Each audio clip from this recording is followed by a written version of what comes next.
बिस्मिल्लाहिर्रहमानिर्रहीम। अस्सलाम वालेकुम। वेलकम टू माय चैनल दावत इस्लाम। मैं हूं आपका दोस्त शफकत अली ऑफिशियल। उम्मीद करता हूं कि आप सब लोग ईमान के आला दर्जे पे होंगे। सूरत बकरा की आयत नंबर 230 का तर्जुमा। फिर अगर 2 बार तलाक देने के बाद शौहर ने औरत को तीसरी बार तलाक दे दी तो वो औरत फिर उसके लिए हलाल ना होगी, इल्ला ये कि उसका निकाह किसी दूसरे शख्स से हो और वो उसे तलाक दे।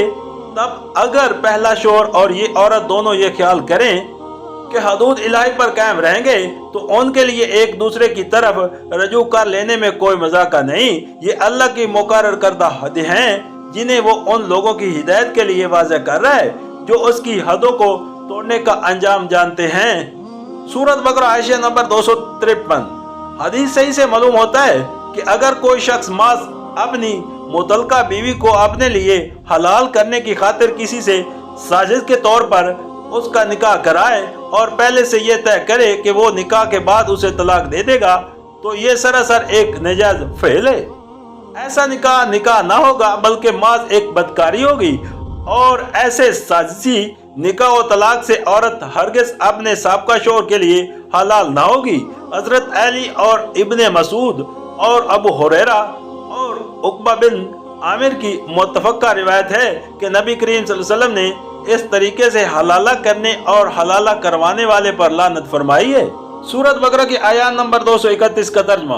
और जब तुम औरतों को तलाक दे दो और उनकी इद्दत पूरी होने को आ जाए तो या भले तरीके से उन्हें रोक लो या भले तरीके से रुखसत कर दो। मां सताने की खातिर उन्हें रोके न रखना, ये ज्यादती होगी और जो ऐसा करेगा वो दर हकीकत आप अपने ही ऊपर जुल्म करेगा। अल्लाह की आयत का खेल न बनाओ। भूल न जाओ कि अल्लाह ने किस नेमत उज़्मा से तुम्हें सरफराज किया है। वो तुम्हें नसीहत करता है कि जो किताब और हुकमत उसने तुम पर नाजिल की है उसका एहतराम मलहूज रखो। अल्लाह से डरो और खूब जान लो कि अल्लाह को हर बात की खबर है। सूरत बकरा आयशा नंबर 254। यानी ऐसा करना दुरुस्त नहीं है कि एक शख्स अपनी बीवी को तलाक दे और इद्दत गुजरने से पहले माज उस लिए रजू कर ले कि उसे फिर सताने और दिक करने का मौका हाथ आ जाए। अल्लाह ताला हिदायत फरमाता है कि रजू करते हो तो इस नियत से करो कि अब हुस्न सलूक से रहना है, वरना बेहतर यह है कि शरफाना तरीके से रुखसत कर दो। मजीद तशरीह के लिए मुलाजा हो आयशा नंबर 250। सूरत बकरा आयशा नंबर 255। यानी इस हकीकत को फरमोश न कर लो कि अल्लाह ने तुम्हें किताब और हुकमत की तालीम देकर दुनिया की रहनुमाई के अजीम शान मनसब पर ममूर किया है। तुम उम्मत वस्त बनाए गए हो, तुम्हें नेकी और रास्ती का गवाह बनाकर खड़ा किया गया है। तुम्हारा ये काम नहीं है कि हिलाबाजियां से आयात इलाही का खेल बनाओ, कानून के अल्फाज ज़ेरो कानून के खिलाफ नाजायज फायदा उठाओ और दुनिया को राह रास्त दिखाने की बजाय खुद अपने घरों में जालिम और बदराह बंद कर रहो। सूरत बकरा की आयत नंबर 232 का तर्जुमा।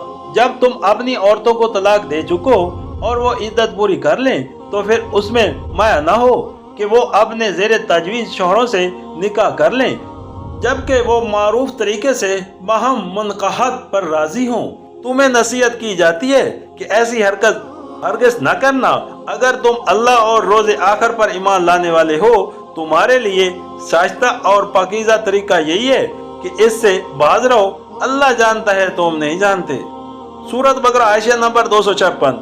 यानी अगर किसी औरत को उसके शौहर ने तलाक दे दी हो और जमाना इद्दत के अंदर उससे रजू ना किया हो, फिर इद्दत गुजर जाने के बाद वो दोनों आपस में दोबारा निकाह करने पर राजी हों तो औरत के रिश्तेदारों को उसमें माया ना होना चाहिए। नेज़ा उसका ये मतलब भी हो सकता है कि जो शख्स अपनी बीवी को तलाक दे चुका हो और औरत इद्दत के बाद उससे आज़ाद होकर कहीं दूसरी जगह अपना निकाह करना चाहती हो तो उस साबका शौहर को ऐसी कमीना हरकत न करनी चाहिए कि उसके निकाह में माया हो और ये कोशिश करता फिरे कि जिस औरत को उसने छोड़ा है उसे कोई निकाह में लाना कबूल न करे।